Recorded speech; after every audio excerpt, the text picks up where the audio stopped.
So what we have here on the bench is a very large RC truck. This is my Traxxas TRX4. Thing is heavily modded. I don't run it a whole lot, unfortunately. Doesn't seem like anybody crawls anymore. What's up, guys? It's Chad. Welcome back to the Dorky and 40 RC channel. I really love to use this truck this time of year. I actually have mounted, you can see the camera right here. I have a digital DJI FPV system wired up inside of this bad boy.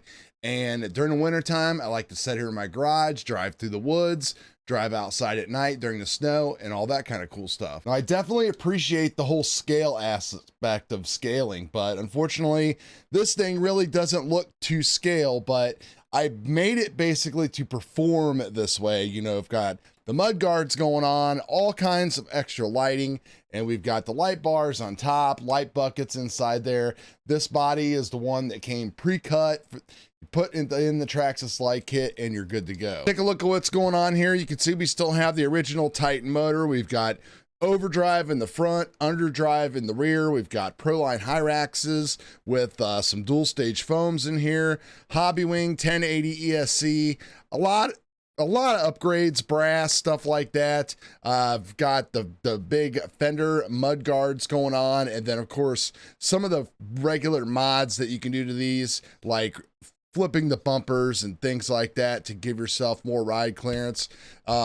Shocks, this thing hasn't been ran in a while. It could probably use a little TLC, but we're not here to do that tonight. So earlier this year, I bought this camera here, which is the Polar Cam from Caddx, and this is a nighttime digital camera that should make things look even brighter outside and be able to enjoy driving outside at night a lot more and take advantage of the extra luminosity that this sensor can provide. So right inside there is where the DJI FPV system sits. It's all been sealed with styrene and shoe goo. Trust me, it's inside there. And I have, got it all waterproofed. I also have a fan inside there that blows air over the actual Caddx Vista air unit, which is what the FPV transmitter is. So that way it keeps it cool, because these things do get hot and will overheat. I've got a couple strategic vent holes that are placed, and I tried to keep it as scale looking as possible. And all I have is the camera up here just mounted on a couple standoffs. I've always wanted to kind of do something up here to hide the camera, but this thing can get top heavy really quick, and then we can have tip overs. And that's the last thing I want to do during the night, is go hunting for this thing in the middle of the woods in the snow. So here it is. Basically the same camera. The one downside to this camera is it's only a 60 FPS camera. It's not 120 FPS, which is fine because we're not doing FPV like fast speeds or anything like that. This does connect up with a MIPI cable, which is a digital interface cable. So I'll have to remove this back plate and the back plate off of the other one to get the cable out, and that's how it hooks up. But there's a nice gasket that goes around there on the outside and the inside to keep everything waterproofed. Need to do a quick audio test on the GoPro. Haven't used this thing in a while with the Rode microphone, so we're just going to try that out. Check 1 2 3, check 1 2 3, check 1 2 3. All right, we got this powered up here and we got the goggles on, and yes indeed we have a picture. Awesome. But you guys can't see it because we don't have an SD card in there. So let me throw an SD card in there, get a battery charged, and let's go outside. It's nighttime and it's snowing. All right, here we are. We are ready to go. And this baby is definitely a little slower than the drag cars. You can see we've got some fresh powder going on out there. And now let's go take a cruise and see. Let's see what's going on. So here we go out into the snow and right up the hill, and right away I can tell, compared to the older camera, which was a better camera for FPV, just this camera has just so much more light gathering capability. I mean, looking at the clouds, I can see the whole sky is lit up. It's not just dark.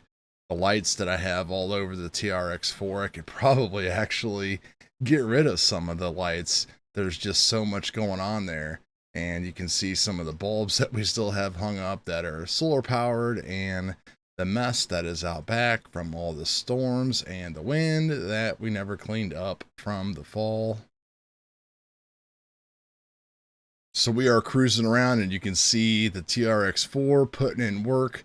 No problems getting up and over the obstacles. Taking a quick pause just to look again at amazing light gathering capability, and giving a little bit of gas here just to see what she's got. It's kind of fun skating all over the road. Really awesome. Popping up over some hills here, cruising over into the field. See if I can kind of find a spot to get into my woods. I typically used my X-Max to clear a trail back in through there. I plan on putting in more work into that this spring and summer to completely bust a trail through all of my woods for this exact reason, and just to get back in there in general. Found this little entryway here to get back into here, and some definite low clearance going on, but was able to find my way back into here a little bit. Didn't want to go too far because that means I would have to hobble out there and get that in the cold and the snow. And besides being injured, that's not the whole point. The whole point is to sit here in the garage where I'm warm and dry and just enjoy this beautiful HD FPV experience, whether it's day, night, snowing, raining, whatever, because this baby is completely waterproof. This TRX4 is literally bomb proof. It just can handle almost anything. Just have to drive a little carefully on some side hills and everything. I don't really, and maybe watch a rogue branch or two to make sure that I don't get hung up.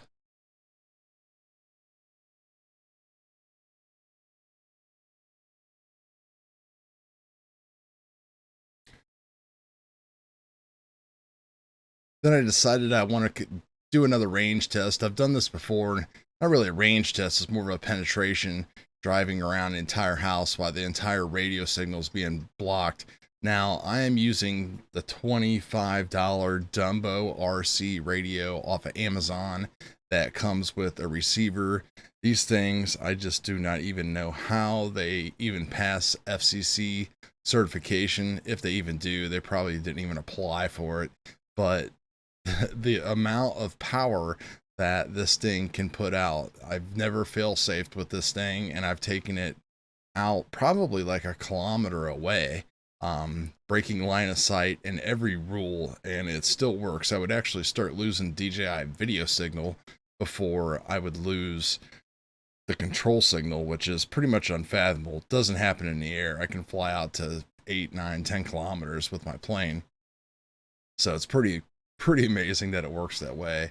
Just riding this big snowdrift that's in front of the house here. Hopefully this all melts off this weekend or this beginning of this week when it warms up, and it's supposed to rain a little bit, so that way I can fly the quads a little bit more while I'm kind of sitting around here at home nursing myself back to health. And just took a shortcut here through the landscaping, and figured I didn't want to go down that big hole there, even though I could. Took the long way around. Hope you guys enjoyed this. A good way if you have a crawler or something like that. The DJI FPV system runs about $500, I think, and you can get a Vista system for about $100 to $150. New life into your crawlers or any kind of big RC truck that can do something like that. Day or night, you can just see how beautiful the picture is. It's just it's very, very, very cool. So we'll talk to you guys later. Peace.